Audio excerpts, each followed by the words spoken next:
Death is our most important horizon. It matters because we need an end to what we can see.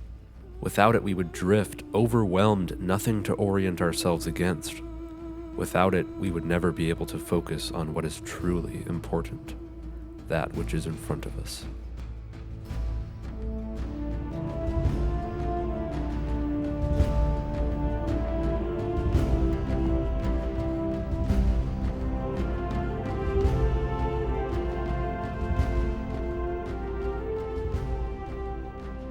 I remember Vis's pain and grief, but also everyone he still has to live for. I remember his insistence that a man is nothing if he does not honor his debts. And I remember the laughter he shared with his friends, all while his world continued to fall apart. This is a story about perseverance in the face of crushing grief, about maintaining honor when honor seems dead, about building friendships when there's seemingly no point, about striving to make a better world for those who remain.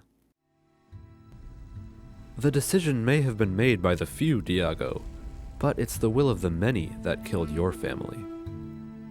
Diago, Prince of Seuss, was forced to flee his small island nation at 14 when the hierarchy invaded and killed his family.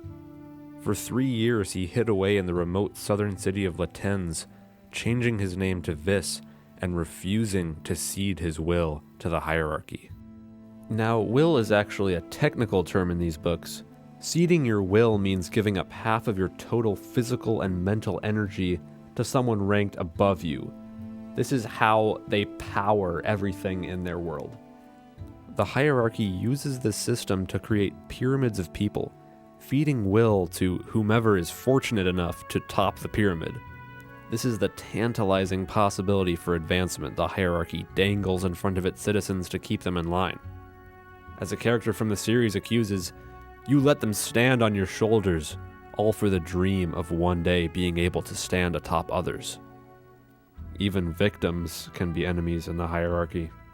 They know the system is wrong, but they choose not to think or speak up or act because they ultimately hope that in their silence they will gain. Or, at the very least, not have to give more than they have already given. All Vis wants to do is keep his head down and find somewhere, somehow, where he can avoid ceding his will to the hierarchy. Because when he turns 18, he will have no choice but to visit the Aurora Columni and cede his will for the first time. His plans are shattered when he is recruited to infiltrate the elite Katenin Academy, to solve a murder and become Domitor of the school, all while concealing his true identity. Vis needs all his wits to stay ahead of his past and satiate his manipulators. He smiles and maintains his facade of compliance, hating the hierarchy, hating the injustice, and ultimately, hating the man he's being pushed to become.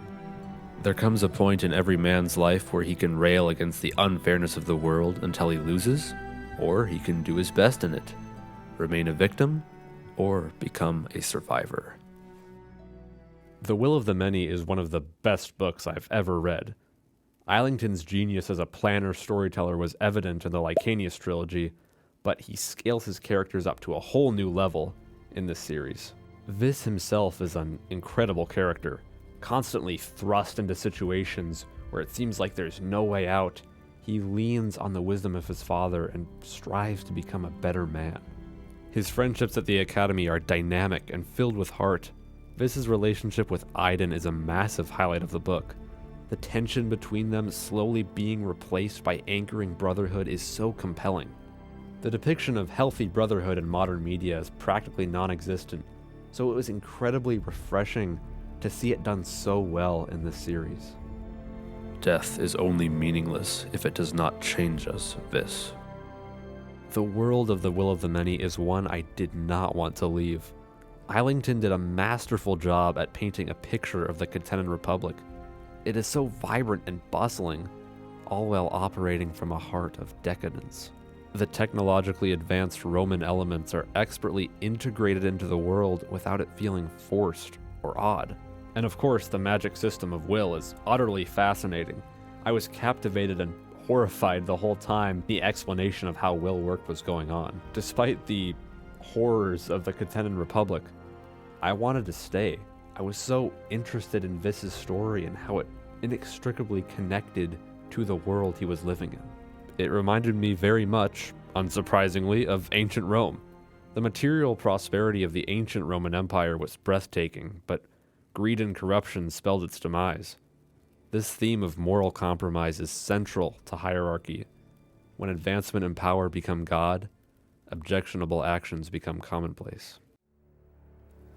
They ask something small of you, a thing you would not prefer to do, but is not so terrible. You think you are working your way up, but in fact, they are changing you, molding you into what they think you should be, one compromise at a time. At this point, 2 of the 4 planned books in the Hierarchy series have been released. The Strength of the Few is a worthy sequel that takes everything in The Will of the Many and scales it up by 3. Islington tried something in this book that I've never seen before in fantasy and somehow made it work.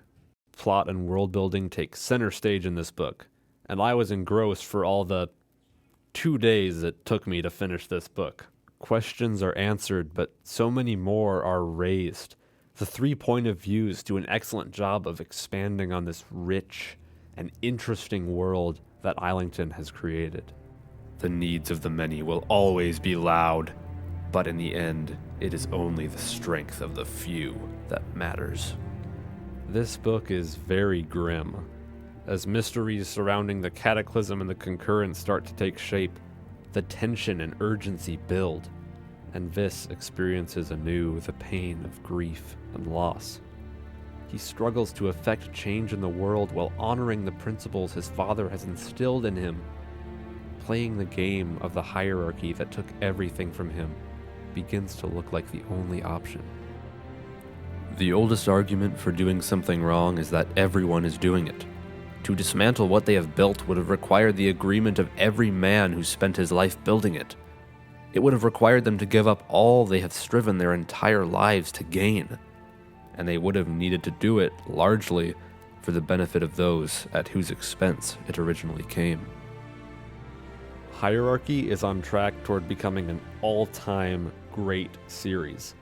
In my personal list of fantasy authors writing right now, Islington is past Sanderson with these releases. This series is just phenomenal.